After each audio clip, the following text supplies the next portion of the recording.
And then there's the golden question: what needs to be mobile and why? I think that's kind of a tough one for us sometimes, but what if we kind of come back to the blended approach? What if you look at your objectives, and there's going to be certain things within your objectives that you're going to go, this needs to be reinforced maybe a little bit more than some of the other stuff. Is there some other ways that I can deliver it that are going to allow that repetition and engagement and repetitive nature of learning, so we can get in there and offer that value? So I think that's one of the places to start. Another place is, I think we always miss the building excitement for learning. I don't know about you, but sometimes if I have to take some training, I'm like, oh, gosh, and I do develop training. You know, sometimes you're not that excited to take training, right? You guys are all excited to be here, though. But that's why some of this mobile stuff can add a layer of fun and engagement. And then you get the user community involved, and you take a kind of maybe a dry subject, and all of a sudden it becomes exciting. I don't know, on Twitter, there's some pretty boring stuff, but just because someone posted on Twitter, I'll read it, you know? So it's that same thing. It just changes the way we learn it, and which gives people another opportunity to absorb it and kind of validates it as well. So again, we're looking at the value that it's going to add and how it fits into our overall goals and all that. And try it. Just try it. Try some stuff.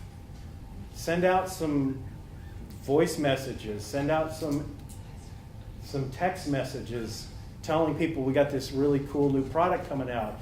There's some training coming. You guys just stay tuned. So go easy at the first, coming out of the gate with some of this stuff. Don't expect to maybe train and come out with all this learning, but get them used to using the mobile devices as part of the training, right? So it doesn't have to be, again, a course on a phone. It can be they got a text message from the CEO that says, wow, we're really excited about this great product. You guys are going to learn more about it. There's going to be some training on the LMS in a couple of weeks. You guys engage in it, and there's going to be a contest in the community. Whoever can answer the 10 questions get entered into a drawing, and so all of a sudden you take this boring ELMS course, and then you have this whole swirl of energy around it, and it just kind of broadens that way, the way that you kind of look at the training. So a couple of books. You guys met Gary today. Fantastic, really sharp guy. Clark Quinn, he talked about Clark Quinn, a friend of mine, another great book on mobile learning. That one's right here. Looks like this. A couple other books, if you guys are interested in development.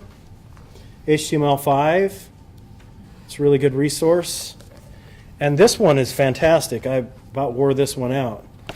It's building Android apps. But the thing is, you're building Android apps with HTML, CSS, and JavaScript. Very basic stuff that most of anybody, if you have web developers on staff, they can build an application using this stuff in this book. Maybe they won't. Maybe you'll want to go outside of your organization to do that stuff, which there's a lot of great resources, and I'm going to plug my friends at Float. They're amazing, and that's the reason I'm here, because they do some really good stuff. They didn't ask me to say that, but that's the kind of resources. Just have those conversations with people externally like Float or other people in your network about the mobile thing. Follow everybody on Twitter. I don't know if you're in the learning space, Jay Cross, Judy Brown is another mobile learning expert, David Metcalf, and I never can pronounce Tony's name. He's Finnish. Can anybody pronounce that? Or Tommy. He lives in Hong Kong, but he's from Finland. Another great mobile learning expert that's out there blogging. These people are out there on Twitter and blogging. Go out and just listen to what they have to say. They'll kind of lead you in the right direction. What else, you guys? How can we help you kind of flesh out some problems? Anybody have any specific hurdles? Can you give me the author name again of the Android apps book? I sure can. This is an O'Reilly, Tim O'Reilly book, and Jonathan Stark. Thank you. You guys can come up and look through them if you want to. I think he was next. Okay, go. No, I was just going to say that this gentleman asked about what tools, video tools to use. Mm-hmm. And I think maybe talked about the millennial, the 21-year-old Mm-hmm. coming in. They're not working in a flashy world. They're dealing with raw video and viral video.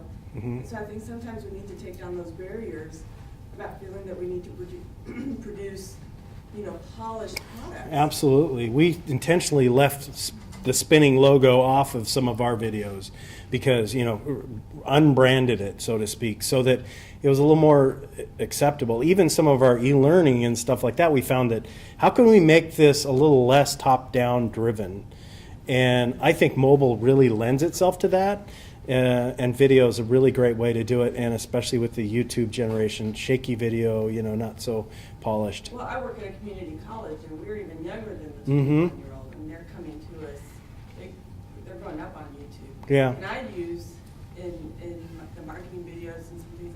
I'm using iMovie, Mm-hmm. just desktop applications that are very intuitive Yeah. to use. The kids don't know. They don't know what I'm using, and they probably prefer that it doesn't have a polished corporate look. They don't care. Yeah. Their application. Yeah, absolutely. So I've done videos inside just QuickTime Pro. You just copy them. You take two videos, you copy one video, and you paste it, and you got, a JPEG for a title and a JPEG for an end graphic, and you just copy and paste them all together, and all three of those, and spit it out, and you have a video. I also use Final Cut Pro, but if I don't have to go into Final Cut Pro, I might use iMovie or just QuickTime Pro or something like that. So you don't have to have fancy transitions. As a matter of fact, when you compress video down, some of those special effects go away and don't look very good anyway, so you're better off with a very straightforward video. And then as far as considerations for filming for video, shooting for video, there's just some basics about, really tight shots, filling up the screen. Same thing with graphics. 2 big buttons instead of 25. One face instead of a whole landscape scene. So just making things really simple. And I kind of think of it when we were doing the language training. It was really back to the same way you train kids. A is for apple. B, it was really simplified. One graphic, one point, just very basic. And it's okay because it's on a smaller screen and it just works that way. It's a better interface. So how do you do assessments? And how do you do metrics? That's a good question. It's very much a discussion. We still have an LMS. So a lot of times we'll let you train however you want, go into the LMS and just take an assessment to be certified.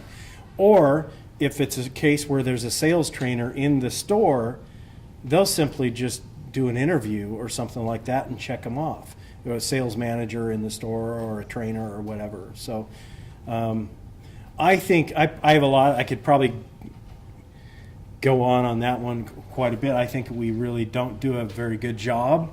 Smiley sheets and level 1 assessments on the LMS really don't teach us whether they learn and we're going to move the needle or not anyways. So how can we become better at understanding whether the audience actually absorbed the training? I mean, it comes down to performance, right? So, and it comes down to continually monitoring performance and determining whether this stuff is working. So back to testing and trying things, But again, part of learning is motivating people to learn. So if you find new ways to motivate people to learn, their performance, I guarantee, will go up. So, You work much with using mobile devices for polling during presentations? we've done some of that, and in some of the instructor-led stuff at T-Mobile, they're using them in the classroom a lot for that. Can you give specifics what they're using? Sometimes it's a Twitter feed. Or there's a couple of applications that allow people to do surveys and allow you to post them on the computer. So everybody in the room could vote, for instance, and it would show up on the screen. So there's some applications up there that allow you to do that. Thinking about different services and platforms, do you find that mobile learning, co-ops, some use of the LMS, does it cannibalize any of that use? I'm not sure I understand what you mean by that. I want to make sure I answer that right. If people have a limited amount of time or have a Mm. preferred method of Yeah. interacting with an institution or with a business, does that reduce usage of, say, the LMS? If they're Well, looking there's for- definitely a risk of that, but again, we're back to, do we train too much anyways? I mean, I mean, why are we putting out 40-minute web-based trainings? I don't understand that. So I think in general, we need to look at, reducing the amount of stuff that we throw at our students, right? So that they absorb more. And mobile forces you to do that, right? In a way. I mean, it forces you in the way that if you do it the other way, it ain't gonna get consumed.